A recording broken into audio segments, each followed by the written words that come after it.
অবশেষে স্কুলটা ছুটি পড়লো, এবার শুধু মজা আর মজা। উফ, সারাটা দিন সংসারের কাজ করতে করতে আমি আর পারি না। যাই তো গিয়ে দেখে আসি যে বদমাইশ মেয়েটা ওখানে কি করছে। ছুটি তো পড়ে গেছে, এবার শান্তি করে একটু ফোনটা দেখি যাই।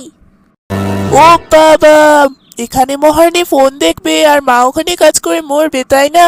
চল গিয়ে কাজ করবে, চল। মা, সারা বছর তো পড়তে পড়তেই কেটে যায়, এখন ছুটির সময় অন্তত একটু মজা করতে দাও। এমন করে বলছিস যেন সারা বছর পড়ে আমায় উদ্ধার করে দিয়েছিস। ওই তো রেজাল্টের ছেড়ি। নে, এবারও তো চোদনা দেখিয়ে কাজ করবি, চল। মা, আমার খুব ঠান্ডা লাগছে, আমি এখন কাজ করব না।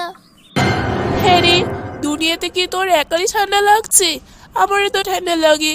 কই, আমি তো বলি না যে আমার ঠান্ডা লাগছে, আমি কাজ করব না। ও মা! সবই ফোন দেখার বাহানা, আমি বুঝি না ভাবছিস? চল চুপচাপ। আচ্ছা, তবে ভাইও তো ফোন দেখে সারাদিন, কই ওকে তো কিছু বলো না তুমি? যত পাও আমাকেই। ভাই ছেলে আর তুই মেয়ে, এটা ভেবে তারপর বলবি। যাই হোক, অত তর্ক না করে চল চুপচাপ। হ্যাঁ হ্যাঁ হ্যাঁ, ভাল লাগে না। হ্যালো, হ্যাঁ লিপি, শোন না, আমি না এক সপ্তাহের জন্য আমার পুরো পরিবারকে নিয়ে ঘুরতে যাচ্ছি। তাই আমি এই এক সপ্তাহ তোর সাথে কথা বলতে পারবো না। আচ্ছা, বাই বান্ধবী। হ্যাঁ হ্যাঁ, ঠিক আছে বান্ধবী। এ বল বল বল বল।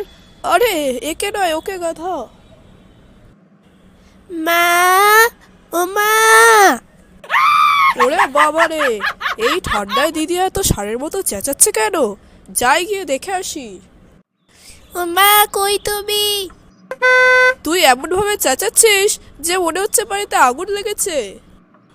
এ তুই চুপ কর তো। তুই চুপ কর। তুই চুপ কর। এই এই, কি হয়েছে রে তোদের মধ্যে? দেখো না মা, দিদি আমার সাথে ঝগড়া করছে।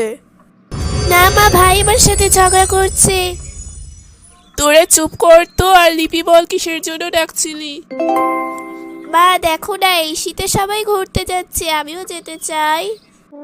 মা, দিদির কথা শুনে আমারও ভীষণ ঘুরতে যেতে ইচ্ছা করছে, আমিও ঘুরতে যেতে চাই। আমাকে বলে কি লাভ? তোদের তো ইচ্ছে হলে তোদের বাবাকে বলবি। কি গো, আমি অফিস থেকে বাড়ি এলাম, আমায় একটু চা করে দাও, তারপর তোমাদের একটা ভালো খবর বলবো। কি খবর গো? আমায় বলো না তাড়াতাড়ি। তুমি চিন্তা করো না, আমি এক্ষুনি তোমার জন্য চা বানিয়ে দেব। এই বদমাইশ ছেলে মেয়েগুলো, তাড়াতাড়ি এদিকে আয়। তোদের বাবা কি যেন বলবে বলছে।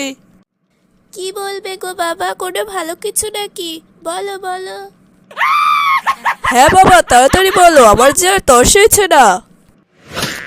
আমাদের অফিস থেকে পিকনিকে নিয়ে যাবে 25শে ডিসেম্বর, এটাই আর কি। সত্যি বলছো? কি মজা! ইয়ে! ইয়ে! তোমরাও না। এই যে দর্শকেরা, যারা এই ভিডিওটি দেখছো, তাদের কাছে আমার ছোট্ট একটি রিকোয়েস্ট যে এই ভিডিওর কমেন্ট বক্সে যাও আর লিখে যাও যে পরের কার্টুন কি আসবে। তোমাদের কমেন্ট অনুযায়ী আমি পরের কার্টুন দেওয়ার চেষ্টা করব। ধন্যবাদ, ভালো থাকবে সকলে।